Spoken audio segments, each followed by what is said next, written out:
Assalamu alaikum dear students. Today we are going to discuss about the Imam Ghazali, chapter number 3. امام غزالی کی بہت ہی مشہور کتاب ہے اعیاض العلوم الدین کے نام سے. کبھی زندگی میں آپ کو موقع ملے تو اس کو ضرور اسٹڈی کیجیے گا. بہت انٹرسٹنگ ہے. سماجی، معاشرتی اور سیاسی نقطہ نظر سے اسلام کو ملا کر انہوں نے زندگی کے اصولوں کے بارے میں اس میں بیان کیا. انٹروڈکشن کی طرف آتے ہیں. امام غزالی کے بہت سے خطبات تھے جن میں امام الجلیل، حجت الاسلام، زین الدین، امام غزالی، یہ مختلف قسم کے ان کو خطاب دیے گئے تھے. اسی طرح سے مجدد اور امام کا خطاب بھی ان کو حاصل تھا. امام غزالی انہیں کیوں کہا جاتا تھا؟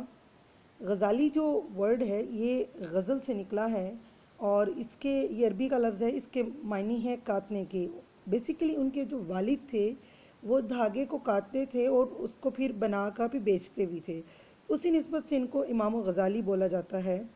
اور ان کی ابتدائی تعلیم تو اس میں ہوئی، وہاں انہوں نے تعلیم حاصل کی اور 20 سال کی عمر میں نظام الملک کے دربار میں بطور عاقل مشیر اور قانون دان کے طور پر انہوں نے اپنی خدمات دیں. پھر اسی طرح سے وہاں کچھ عرصہ کام کیا. بغداد میں بھی گئے، پھر بغداد چھوڑا، شام، مصر، مکہ، مدینہ، مطلب وہ دنیا کے مختلف ممالک میں سفر کرتے رہے اور ان مختلف ایکسپیرینسز کی بنیادوں پر ان کا نالج جو تھا وہ بہت ہی وسیع ہوا. تجربات کی روشنی میں انسان سیکھتا ہے، تو انہوں نے بھی دین اسلام کے بارے میں بہت کچھ جانا. نہ صرف اتنا بلکہ امام صاحب کا اس دور کے جتنے بھی الحاد تھے، الحاد سے مراد یہ ہے کہ ایسے وہ لوگ یا ایسے مکتب فکر یا ایک ایسے نظریے والے لوگ جو کہتے تھے کہ دیر از نو گاڈ، یعنی خدا ہے ہی نہیں، نعوذ باللہ. تو ایسے لوگوں کے ساتھ بھی آپ نے اپنی تعلیمی اور عقلی جواز کی بنیادوں پر نہ صرف مقابلہ کیا بلکہ اپنی دلائل سے اس چیز کا ثبوت دیا کہ اللہ تعالیٰ موجود ہیں. خیر آگے آتے ہیں ہم امام غزالی کے نظریات کی طرف. پہلا نظریہ ہے معاشرے کا نظریہ. ہم نے پہلے بھی کئی دفعہ اس کو ڈسکس کیا مختصراً، لیکن اب ہم اس کو تھوڑا ڈیٹیل میں بات کرتے ہیں. امام غزالی کے نزدیک کوئی بھی معاشرہ جو ہے وہ کوئی بھی شخص بنا معاشرے کے نہیں رہ سکتا. اب وہ کیوں نہیں رہ سکتا؟ کیونکہ انسانی زندگی کی بہت سی ضروریات ہیں اور ان ضروریات کو اس نے 2 حصوں میں تقسیم کیا.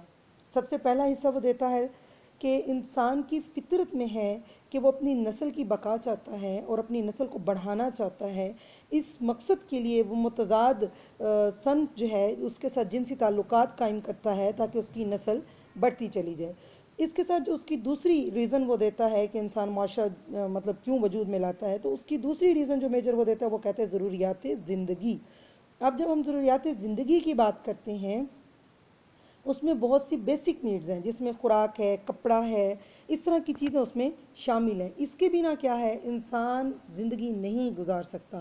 مثال کے طور پہ اگر ایک کاشتکار ہے، ہم اسے کہیں کہ جی وہ کہتا ہے کہ میں کاشتکاری کر کے اپنا اناج لے کے تو میں جی اکیلی زندگی گزار سکتا ہوں، تو ایسا ممکن نہیں ہے. کیوں؟ اس کو اوزار چاہیے اور اس اوزار کے لیے اسے کہاں سے اوزار ملیں گے؟ اس نے دوسرے لوگوں سے کہنا ہے. وہ کون لوگ ہوں گے؟ وہ درخان ہوں گے، وہ لوہار ہوں گے. ان سے وہ اپنی خدمات حاصل کرے گا، ان سے ریکویسٹ کرے گا کہ وہ ان کو جو ہے اوزار بنا کے دیں اور اس طرح سے کیا ہوگا وہ اپنی اشیاء بنائے گا یا اپنی جو زراعت کا کام ہے اس کو وہ پورا کر سکے گا. 2 تو بنیادی ضروریات جو تھیں یا جو میجر موٹیوز تھے یا محرکات تھے معاشرے کے وجود میں لانے کے لیے یا معاشرے کی پیدائش کے لیے، وہ تو امام غزالی نے یہ دیے تھے. جس میں ایک ہم نے کہا انسانی نسل کی بقا ہے یا جنسی تعلقات ہیں، اور دوسرا بنیادی ضروریات. فردر اس کو ایکسپلین کرتے ہوئے امام غزالی یہ بھی کہتے ہیں کہ انسان کی فطرت ہے کہ وہ اپنے آپ کو محفوظ کرنا چاہتے ہیں. اب محفوظ کس سے اس نے کرنا ہے؟ بیرونی مداخلت سے، بیرونی خطرات سے. یہ خطرہ اس کو انسانوں سے بھی ہو سکتا ہے، یہ خطرہ اس کو جانوروں سے بھی ہو سکتا ہے، اور سماجی ایسے اصولوں سے بھی اس کو خطرات ہیں جو کہ انسان کے ساتھ ظلم کرتے ہیں، جبر کرتے ہیں یا جو ناانصافی پر مبنی ہوتے ہیں. مثال کے طور پہ وہ کہتے ہیں جب لوگ ایک دوسرے کے قریب آتے ہیں تو شہر قائم ہوتے ہیں، اور جب شہر قائم ہونا شروع ہوتے ہیں تو لوگ اکٹھے رہتے ہیں. اور اکٹھے رہنے کا کیا مطلب ہے؟ ان میں لڑائیاں بھی ہوں گی. یہ تو انسانی فطرت میں شامل ہے. اپنی خواہشات کے پیچھے، اپنی اشیاء کی ضروریات کی تکمیل کے لیے انسانوں سے لڑتے ہیں. یہ تو ایک پہلو ہوا. اسی طرح سے کچھ معاشرے کے ایسے لوگ بھی ہوتے ہیں جو بیمار ہوتے ہیں. وہ کام نہیں کر سکتے، وہ اپنی ضروریات پوری نہیں کر سکتے، تو ایسے حالات میں ان جھگڑوں کو ختم کرنے کے لیے یا ایسے لوگ جو کسی کے محتاج ہوتے ہیں یا ڈپینڈنٹ، جو دوسرے لفظوں میں ہم کہتے ہیں ایسے لوگ ہوتے ہیں، ان کے لیے ہمیں بہبود چاہیے۔ اب کون کرے گا ان مسائل کا حل؟ کون کرے گا ان جھگڑوں کو؟ کون ختم کرے گا؟ چاہے وہ زمینی جھگڑے ہیں، مال کے ہیں، عزت کے ہیں، یا کسی بھی چیز کے ہیں۔ تو اس کے لیے امام غزالی کیا کہتے ہیں، یا ان کی جو آگے نظریہ بھی ہے، اس کے اوپر بہت ڈیٹیل بات کرتے ہیں۔ وہ کہتے ہیں ان بیرونی حملوں سے بچانے کے لیے انسان خود کے لیے اوزار بناتا ہے، سامان بناتا ہے، جنگ کی تیاری کرتا ہے، قوانین بناتا ہے۔ اور قوانین کہاں سے آتے ہیں؟ چونکہ ہم مسلمان ہیں، اس حساب سے ہم کہتے ہیں ہم ایک مسلم جو ہے کنٹری یا ایک ریاست یا ایک معاشرہ قائم کرتے ہیں، تو ہمارے جتنے بھی قوانین بنتے ہیں وہ اسلام سے ہم اخذ کرتے ہیں۔ لیکن سوال یہ پیدا ہوتا ہے وہ کون ہے، وہ کون سی باڈی ہے، وہ کون سی شخصیت ہے، یا وہ کون سا ادارہ ہے جو یہ سب کرے گا؟ ہاں، اس کا جواب کیا دیتے ہیں امام غزالی، یا وہ کیا ریکمینڈ کرتے ہیں؟ ثالثیت یا حکومت۔ وہ کہتے ہیں جب معاشرہ قائم ہوتا ہے تو تب حکومت کی ضرورت پڑتی ہے۔ اب حکومت میں پھر فردر انہوں نے 2-3 کیٹیگری کے لوگوں کی ایگزامپلز دی ہیں، یا ان کا ہونا بہت زیادہ ضروری اور اسینشیل انہوں نے قرار دیا، جس میں وہ کہتے ہیں ایک کلیکٹر ہو۔ کلیکٹر کا کیا کام ہو؟ وہ مالی معاملات کو دیکھے اور مالیات کو وصول کرے۔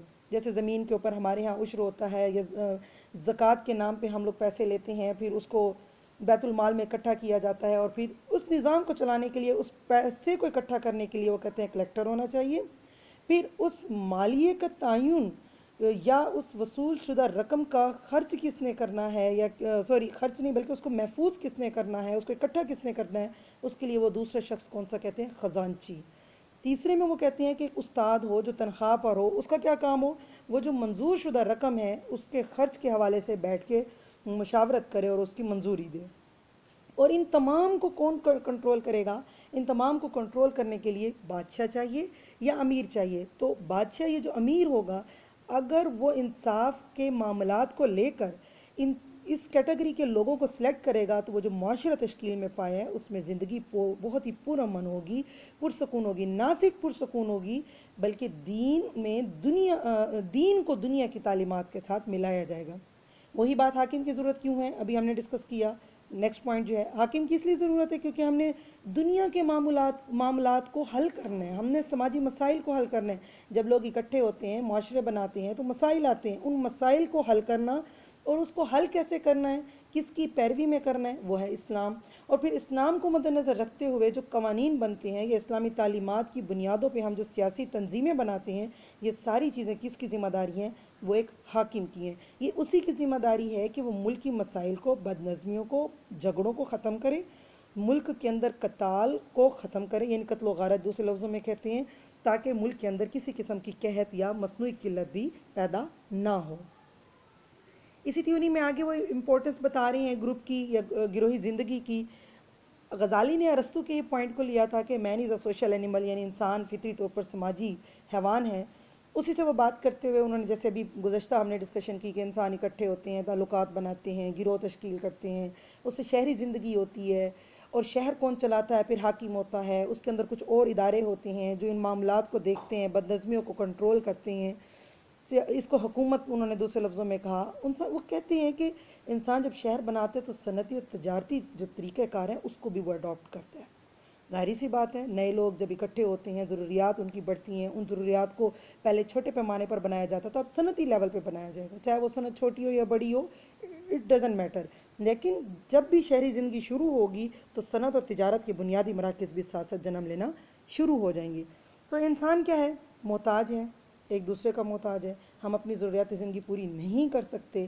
اس لیے تو اس کے جو نظریہ ہے معاشرے کی پیدائش کا، اس میں کیا کہتے ہیں امام غزالی کہ لوگوں کو معاشرتی زندگی میں ایک دوسرے پر انحصار ہوتا ہے، اس کے بنا وہ زندگی نہیں گزار سکتے، اور خاص طور پر پرامن اور پرسکون زندگی تب تک ممکن نہیں ہے کہ جب تک ہم ایک دوسرے کے ساتھ ڈیپینڈنسی اور انصاف کے ساتھ چلیں۔ اور انصاف کے لیے کیا چاہیے ہمیں؟ ونس اگین حکومت کی بات۔ تو یہ جو تھا، یہ نظریہ تھا امام غزالی کا معاشرے کی پیدائش کا، جس کے پیچھے انہوں نے 2 میجر ریزنز بتائی تھیں۔ Thank you beta.